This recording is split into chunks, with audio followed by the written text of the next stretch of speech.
سلسلہ یہ فریاد سنا کر کہتا ہے تو فرشتے کو اللہ نے کہا بولو کہ انہوں نے اپنے بیٹے داؤد علیہ السلام کو اپنے 60 سال دے دیے تھے، اس وجہ سے اب ان کی عمر 940 سال، اب جاؤ اور یہ بتاؤ، بتانے کے بعد روح قبض کر لو۔ تو وہ فرشتہ آتا ہے، حضرت آدم علیہ السلام کے پاس پہنچتا ہے، اللہ کا جو کہنا تھا، اللہ کا جو فرمان تھا اسے وہ سناتا ہے اور کہتا ہے کہ آپ کا وقت آ چکا۔ تو حضرت آدم علیہ السلام کا وقت آیا تو ذرہ برابر بھی ادھر ادھر نہیں ہوا، انتقال کر گئے۔ اللہ تبارک و تعالیٰ نے فرشتوں کے ذریعے ان کی روح قبض کر لی۔ تو اسی طرح ہم سب آنے کے لیے، جانے کے لیے آئے ہیں۔ ہر انسان موت کا مزہ چکھے گا، جو بھی دنیا میں آیا وہ موت ضرور۔ حضرت موسیٰ علیہ السلام جلیل القدر پیغمبر، اب ایسے پیغمبر، بہت غصہ بھی آتا تھا۔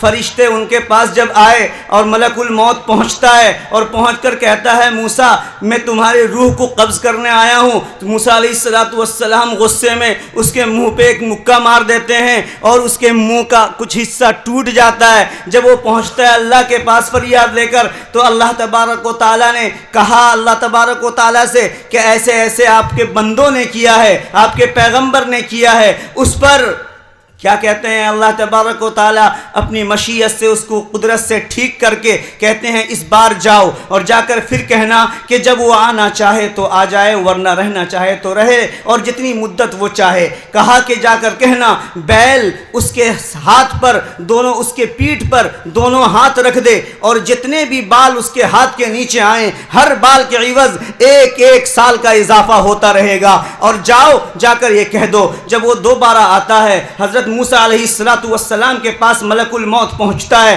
پہنچنے کے بعد موت کا فرشتہ کہتا ہے کہ اللہ نے یہ مژدہ سنایا ہے، اللہ نے یہ خبر بھیجی ہے کہ آپ بیل کے اوپر ہاتھ رکھ دیجئے، جتنے بھی اس کے بال ہوں گے اس کے مطابق ہر بال کے عوض 1 سال بڑھا دیا جائے۔ حضرت موسیٰ کہتے ہیں یہ بتاؤ اس کے بعد پھر کیا ہوگا؟ اس کے بعد پھر کیا ہوگا؟ کہا کہ اس کے بعد پھر موت آئے گی۔ تو موت تو آئے گی، ابھی تو صحیح تبھی آئے گی، ابھی صحیح ابھی چلے جائیں۔ موت ایک اٹل حقیقت ہے، اس سے کوئی بچ نہیں سکتا۔ محترم حضرات، حضرت محمد عربی صلی اللہ علیہ وسلم تمام انبیاء سے افضل، کیا اللہ کے محبوب، اللہ نے ان کو اس دنیا میں مبعوث کیا راہ ہدایت، تمام دنیا کے لیے ہادی بنا کر۔ ایسا انسان جو پوری دنیا کے لیے ہادی بنا کر رحمت للعالمین بنا کر بھیجا گیا ہو، کیا اسے بھی موت نے چھوڑ دیا؟ آپ ذرا سوچئے، بدھ کا دن آپ صلی اللہ علیہ وسلم کی طبیعت خراب ہوتی ہے، آپ صلی اللہ علیہ وسلم تمام ازواج مطہرات میں سے سب سے زیادہ حضرت عائشہ صدیقہ سے محبت کیا کرتے تھے، کیونکہ محبت ایک فطری چیز ہے اور سب کے ساتھ ایک انصاف کا اور باری کا معاملہ کرنا ایک الگ چیز ہے، لیکن فطری چیز جو محبت کی ہے وہ حضرت عائشہ صدیقہ سے آپ صلی اللہ علیہ وسلم کو بہت تھی۔ تو تمام اور ازواج مطہرات نے سمجھ گئے کہ اللہ کے رسول صلی اللہ علیہ وسلم کی طبیعت خراب ہے، اور اللہ کے رسول نے پوچھا میری باری کس کے پاس ہے، کس زوجہ مطہرہ کے پاس ہے؟ تو سب نے مل کر کہہ دیا کہ آپ عائشہ کے پاس رہیں گے۔ اللہ کے رسول صلی اللہ علیہ وسلم حضرت عائشہ کے حجرہ پر چلے گئے۔ جانے کے بعد حضرت عائشہ کی صدیقہ رضی اللہ تعالیٰ عنہ کے حجرے میں ہی آپ صلی اللہ علیہ وسلم کی طبیعت بگڑ گئی۔ جب بگڑتی ہے اس کے بعد بگڑتے بگڑتے اس موقع پر پہنچ گئی کہ نبی پاک صلی اللہ علیہ وسلم اپنے اللہ تبارک و تعالیٰ سے ملاقات وہیں سے کرتے ہیں۔ اب کیا ہوتا ہے کہ جب وصال کا وقت قریب آیا تو حضرت جبرائیل امین علیہ السلام نے اپنے ساتھ ملک الموت کو لے کر آتے ہیں، اور لے کر آنے کے بعد کنگی کھٹکھٹاتے ہیں، جس پر یہ آواز آتی ہے اندر سے کون؟ کہا کہ میں جبرائیل اور میرے ساتھ اسرائیل ہیں۔ کہا کہ اندر آؤ، کیا بات ہے؟ کہا کہ اللہ نے بھیجا ہے کہ اپنے حبیب کو اب میرے پاس لے آئیے۔ اپنے حبیب سے ملاقات کا اشتیاق رکھتے ہیں، شوق رکھتے ہیں، اللہ نے یہ خبر سنائی۔ تو آپ صلی اللہ علیہ وسلم نے کہا کہ ٹھیک ہے، کیونکہ نبیوں کو دو حق دیا جاتا ہے. ایک حق یہ ہے کہ چاہیں تو وہ دنیا میں رہیں، چاہیں تو وہ موت کو اختیار کر لیں. پوچھا جاتا ہے تو اب آپ صلی اللہ علیہ وسلم نے جو بات کہی اس وقت کہ کہو جبرائیل سے کہ کہو اللہ تبارک و تعالیٰ کے پاس جاؤ اور جا کر بولو میرے مرنے کے بعد، میری اس دنیا سے رخصت فرمانے کے بعد کیا میری امت کی ذمہ داری کون لے گا؟ میری امت کی ذمہ داری کون لے گا؟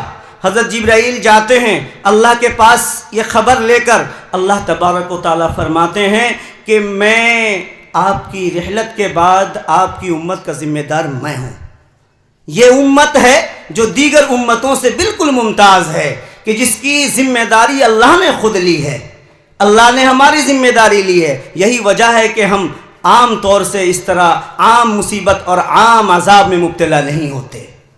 اللہ تبارک و تعالیٰ کے پاس جاتے ہیں اور جا کر پھر یہ ذمہ داری کی بات سناتے ہیں. حضرت جبرائیل علیہ السلام آ کر کہتے ہیں اللہ نے کہا ہے کہ میں نے ذمہ داری لی. تب اللہ کے رسول صلی اللہ علیہ وسلم نے کہا اللہم انت بالرفیق الاعلیٰ، مجھے اس رفیق اعلیٰ کے پاس جانا ہے. تو اس کے بعد اللہ کے محمد رسول اللہ صلی اللہ علیہ وسلم کی روح اس جسد عنصری سے قبض کر جاتی ہے. محترم حضرات، وہ بھی بڑا سانحہ تھا. پوری دنیا کا وہ چمکتا دمکتا سورج غروب ہو چکا تھا. محترم حضرات، تو موت سب کو آنی ہے، کیسا ہی انسان کیوں نہ ہو. ایک واقعہ مجھے یاد آیا، اینما تکونوا یدرککم الموت ولو کنتم فی بروج مشیدہ کی تفسیر میں ایک قرطبی نے ایک واقعہ لکھا ہے. ایک واقعہ یہ ہے کہ ایک لڑکا اپنے ماں سے یہ کہتا تھا کہ ہمارے چچا کہاں گئے؟ کہ وہ مر گئے. دادا کہاں گئے؟ کہ وہ مر گئے. نانا کہاں گئے؟ کہ وہ مر گئے. سب میں جواب میں یہی ملتا رہا. تو وہ کہا کہ اس گھر میں تو رہنا ہی بیکار ہے، میں بھی مر جاؤں گا. اب وہ گھر سے نکل کر باہر نکلا، دوڑتے ہوئے چلا کہ کہاں ایسی جگہ جاؤں جہاں مجھے موت نہ آئے. اب وہ نکلتا ہے، نکل کر جب جاتا ہے تو دیکھتا ہے دور دراز میں کچھ بچے مٹی سے کھیل رہے ہیں، اور کھیلنے کے بعد ان کی مٹی اڑ رہی ہے. تو وہ کترا کر نکلنے کی کوشش کرتا ہے. اتنے میں ایک بچے نے اس کو آواز دی، کہا کہ کہاں کترا کے جا رہا ہے؟ کچھ دن کے بعد موت آئے گی، تو بھی تو مٹی میں جائے گا. کہا کہ یار یہاں پر بھی موت کا تذکرہ. پھر وہاں سے نکلتا ہے، آگے چلتا ہے، جنگل میں پہنچ جاتا ہے. اور جو ہی وہ جنگل میں پہنچتا ہے، پہنچنے کے بعد جنگل میں دیکھتا ہے ایک ہاتھی کو. اب وہ ہاتھی کو دیکھتے ہی کہتا ہے کہ یہ تو موت میرے سامنے ہی منڈلا رہی ہے. اس کے سونڈ کو دیکھتا ہے کہ یہ تو بہت زبردست جانور ہے جو مجھے نگل جائے گا، کھا لے گا. تو وہاں بھی وہ موت کو دیکھتا ہے. اب وہاں جب موت کو دیکھتا ہے وہ کہتا ہے یہاں پر بھی اس سے گزارا نہیں. تو وہ دوڑتے ہوئے جاتا ہے اور جنگل میں ایک ایسے گھر میں وہ گھس جاتا ہے جہاں چاروں طرف سے بند ہے اور چھوٹا سا دروازہ ہے. وہ سوچتا ہے کہ ہاتھی اندر داخل نہیں ہوگا، یہ سوچ کر اندر چلا جاتا ہے. لیکن دیکھتا ہے کہ وہاں پر ایک سانپ پھن اٹھائے ہوئے کھڑا ہے. اب وہ پریشان ہوتا ہے کہ یہاں پر بھی تو میں مر جاؤں گا. تب وہ سجدہ ریز ہو جاتا ہے اور کہتا ہے کہ اس موت سے مفر نہیں، اس موت سے کہیں انسان بھاگ نہیں سکتا، بھاگنے کی کوئی جگہ نہیں. بچانے والی ذات اللہ ہے، وہی اللہ مجھے بچا سکتا ہے کہ اگر مجھے موت آئے گی تو ہر جگہ آ سکتی ہے. یہ سوچتا ہے، اتنے میں غیب سے آواز آتی ہے کہ ضرور میں تجھ کو بچاؤں گا. ہوتا کیا ہے، اتنے میں سامنے وہ دیکھتا ہے کہ دروازے پر وہ ہاتھی بھی پہنچ گیا، اپنے سونڈ نکالے ہوئے پہنچ گیا. اب وہ سانپ نکل کر اس کی سونڈ پر ڈس مارتا ہے جس کی وجہ سے ہاتھی مر جاتا ہے اور وہ اطمینان سے نکل کر وہاں سے چلا جاتا ہے. تو یہ کہتا ہے کہ موت سے مفر نہیں، پھر اپنی زندگی اچھے اعمال کے ساتھ گزارتا ہے. محترم حضرات، اس موت سے ہمیں سبق سیکھنا چاہیے. اس موت سے ہمیں سبق سیکھنا چاہیے. کیا سبق لینا ہے؟ اپنی زندگی کو نبی پاک صلی اللہ علیہ وسلم کے احکام کے مطابق بنانی ہے. اپنی زندگی کو صحیح طریقے پر ڈھالنا ہے، اللہ کے بتائے ہوئے طریقے پر چلنا ہے. قرآن کریم کی آیت ہے فَمَنْ كَانَ يَرْجُو لِقَاءَ رَبِّهِ فَلْيَعْمَلْ عَمَلًا صَالِحًا وَلَا يُشْرِكْ بِعِبَادَةِ رَبِّهِ أَحَدًا.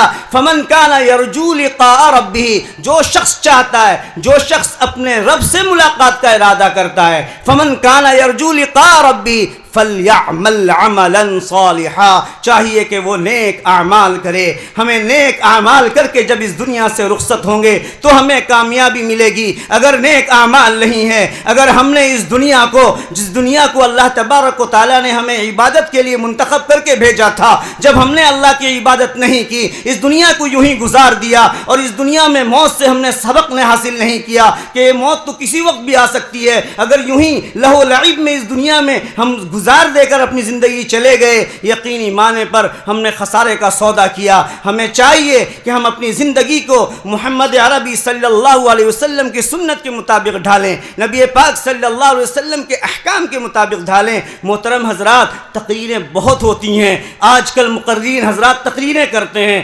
بیان کرتے ہیں۔ بتاؤں، حضرت قاری طیب صاحب نور اللہ مرقدہ جو دارالعلوم کے محتمم تھے، وہ کہا کرتے تھے کہ آج اس طرح ہوتا ہے کہ آپ سمجھ لیجئے ایک گنبد ہے، آپ نے مسجد کا گنبد دیکھا ہے، وہ گنبد چاروں طرف سے بند ہے، اس گنبد میں آپ اوپر سے پانی ڈالیں گے تو وہ سارا پانی باہر آ جائے گا، آ جائے گا نا؟ آ جائے گا، وہ پانی چاروں طرف سے آ جائے گا۔ آج کل یہی ہوتا ہے کہ مقررین حضرات اپنی بات تلافظ کے ساتھ کہتے رہتے ہیں، اور جو سامعین ہوتے ہیں وہ ایسے ہی ہیں جیسے گنبد پر پانی ڈال دیا گیا ہو، وہ سارے کے سارے پانی باہر نکل جاتا ہے، اندر کچھ نہیں جاتا۔ میرے محترم بزرگوں اور دوستو، بہت عاجزانہ اور مخلصانہ درخواست ہے، ہم جتنی دیر یہاں بیٹھیں، جو باتیں سنیں عمل کی نیت سے سنیں، اور جو باتیں کہی گئی ہیں اس پر عمل کی مکمل طور پر ارادہ کر لیا جائے کہ ہمیں عمل کرنا ہے۔ اللہ تبارک و تعالی موت سے پہلے موت کی تیاری نصیب فرمائے۔ اللہ تبارک و تعالی اس آیت کا مصداق بنائے، فمن کان یرجو لقاء ربہ فلیعمل عملا صالحا، کہ جو انسان اللہ سے ملاقات کا ارادہ رکھتا ہے، حقیقی معنوں میں جو اللہ کا دیدار کرنا چاہتا ہے، تو نیک اعمال کرے۔ جو ہمارے علماء بتاتے ہیں نبی پاک صلی اللہ علیہ وسلم کے طریقے کو، اللہ کے احکام کو، قرآن اور حدیث کے فرمان کو، قرآن و حدیث کے احکام کو، اس کے قصے قصائص کو، اور اس کے اوامر و نواہی کو، جتنی باتیں یہاں بتائی جاتی ہیں اس کو آپ گرہ باندھ لیں، ہم سب گرہ باندھ لیں، اور گرہ باندھ کر اس پر عمل پیرا ہونے کا ایک جذبہ لے کر اٹھیں۔ کریں گے انشاءاللہ؟ کریں گے انشاءاللہ؟ ہاں، جتنی دیر بیٹھیں گے ہمارے جتنے بھی علماء کرام آپ کچھ سنائیں گے اس پر ہم ضرور عمل پیرا ہوں گے، تاکہ یہ مجلس ہمارے لیے کارآمد ثابت ہو، مفید ثابت ہو۔ میں انہی چند باتوں پر اپنی بات ختم کرتا ہوں۔ وآخر دعوانا الحمدللہ۔